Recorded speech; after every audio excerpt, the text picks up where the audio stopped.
La maison connectée, c'est un sujet qui est ultra développé par le CES aujourd'hui.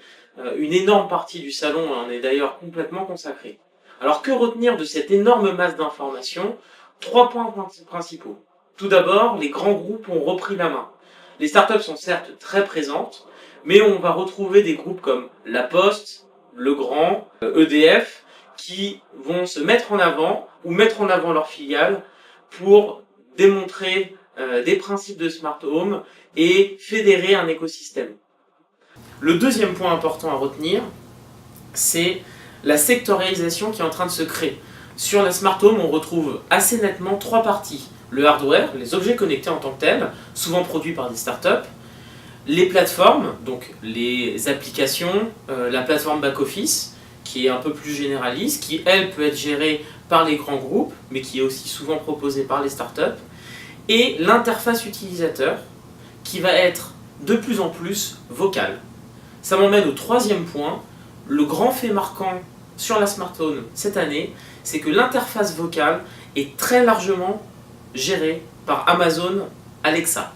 Ce service, ce nouveau service d'Amazon, est excessivement utilisé. Je dirais presque 70% des personnes qu'on a pu rencontrer, des entreprises qu'on a pu voir, utilisent ou en tout cas sont compatibles ou voire prévoient d'être compatibles dans l'année à venir avec le système Alexa d'Amazon. C'est un fait d'autant plus marquant que Google Home, le concurrent direct de ce système-là, est quasiment absent. On a dû le voir peut-être sur 2 stands. Voilà. Mais donc en tout cas, l'interface vocale est excessivement présente. On s'attend à ce que ce soit le futur de la relation sur la partie IoT Smart Home, et Amazon est en parfait leader aujourd'hui sur ce secteur. C'est énormément de sécurité. Gestion de la sécurité, vidéo, protection de l'enfant, protection de la maison. Beaucoup de gestion énergétique, que ça soit sur du solaire, sur de l'optimisation interne, sur du chauffage, ce que fait SOWI avec EDF, ce que fait SolLab avec les panneaux solaires. Donc il y a beaucoup de gestion énergétique. Pas mal de gadgets. Gestion de la lumière, ouverture de la porte, mise en place du réveil, etc. Donc c'est principalement ça, je dirais 2 grands thèmes, sécurité, énergie.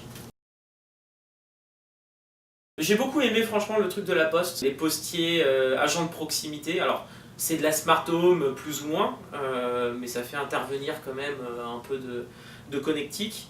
Mais le fait de dire qu'on a un maillage humain, donc remettre un peu l'humain au centre de tout ça, via les facteurs, et que ces facteurs-là peuvent utiliser les technologies IoT ou autres pour créer un lien, apporter un vrai service aux personnes âgées, aux personnes en situation de handicap, et transmettre l'information et apporter beaucoup plus. J'ai trouvé tout ce use case autour des facteurs connectés entre guillemets très sympa et un peu différenciant par rapport à ce qu'on a vu à côté.